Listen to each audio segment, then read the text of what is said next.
Thank you for watching, liking, commenting, sharing, and subscribing right now. We are, quite literally, all over the internet. Unless, of course, you just got online or you've never registered for an account anywhere. Like an account on YouTube, Twitter, Facebook, MySpace, any forums.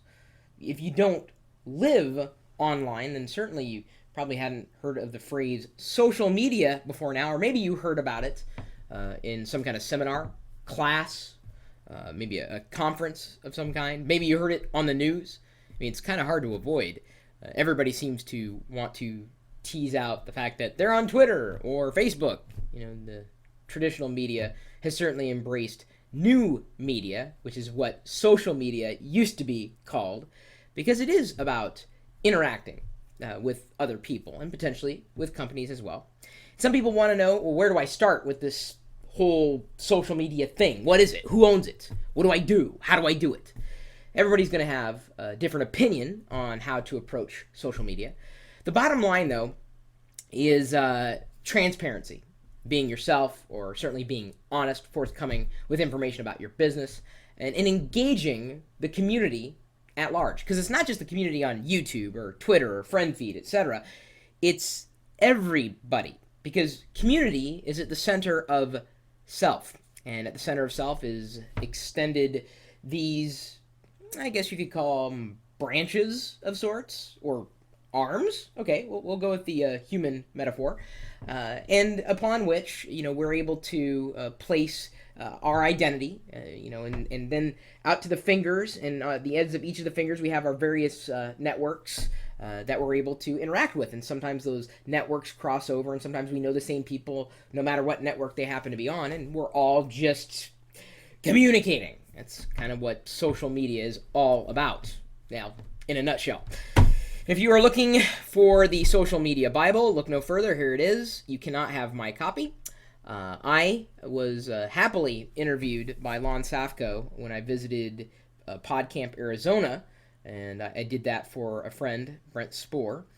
He asked me to fly down there last year, and I did. And then Lon said, "Hey, I'm working on a book. Would you like to be interviewed?" And I said, "Sure, why not?"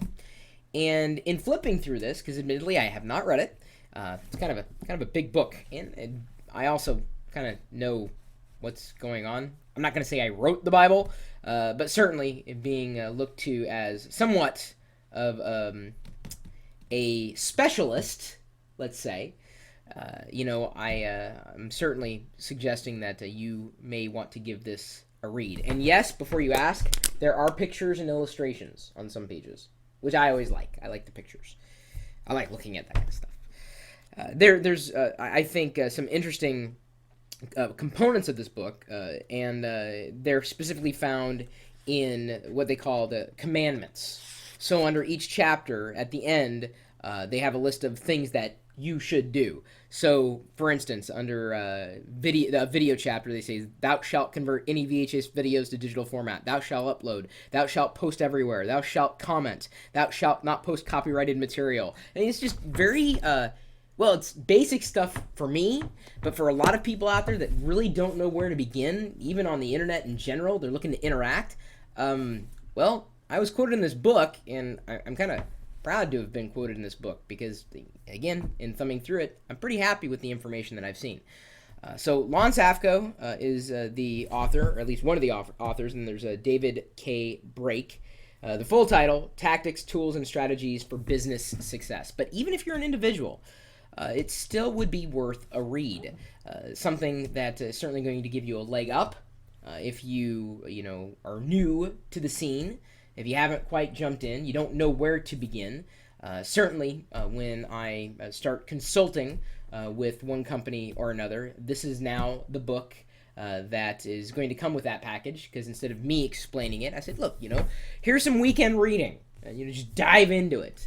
It's so much easier to base knowledge on a foundation like a book, because I can say bring a bit more customization to any particular tactic, but if you don't understand the basics, it's not going to do you any good. This is not traditional media. It's interactive and it's transparent. And Be careful. Okay, I think I was careful even in explaining my own position in this. I called myself a specialist. Can't say I'm an expert, really. Other people could call me an expert. That's fine. I just don't like calling myself that. If anybody calls themselves a social media expert, chances are they're not. I'm just saying. That's usually the way it is. It's sad, really, just because someone signs up for a Twitter account. Oh, I'm an expert. No. Just because you know more than the person who lives next door doesn't make you an expert. I've been doing this long before it was called social media. Like I said, it was called new media before it's social media. And before then, it was just the internet. And if you want to read a prophetic book, speaking of the word Bible, read the Clue Train Manifesto. That is a quick read. It pretty much predicted the blogosphere and then everything that has ensued. I've been doing this for 12 years. Done it. And I'll continue to do it. My email address is chris@pirillo.com. If you want your own copy of the Social Media Bible, I cannot send one to you. However, if you go to go.tagjag.com/smbible, go.tagjag.com/smbible, I'll be sure to link you off to the best place to buy it. I'll find the lowest price for you. And with any luck, you will have, save some money in, buying a Bible. You're not going to find this in the nightstand in hotel rooms. It's not that kind of Bible. At least not yet. So you got my email address. If you want to join the rest of us, and that would be geeks or tech enthusiasts, we're at geeks.pirillo.com. Close to 20,000 registered members there now. Yay. I've also got a Twitter account, twitter.com/Chris Pirillo, youtube.com/LockerGnome. And of course, we've got this chat room, and you never really know what they're going to be saying. I mean, I don't ignore it all the time, but, I'm sure they're talking about interesting things that are hopefully relevant to the video. I don't know yet, because I'm paying attention to you, not them. I'm pointing at the video itself, even though the chat room's kind of virtual. It's like underneath it's right, see it? It's right there. See it? We're typically talking tech 24 hours a day, 7 days a week at live.pirillo.com. We'll see you later.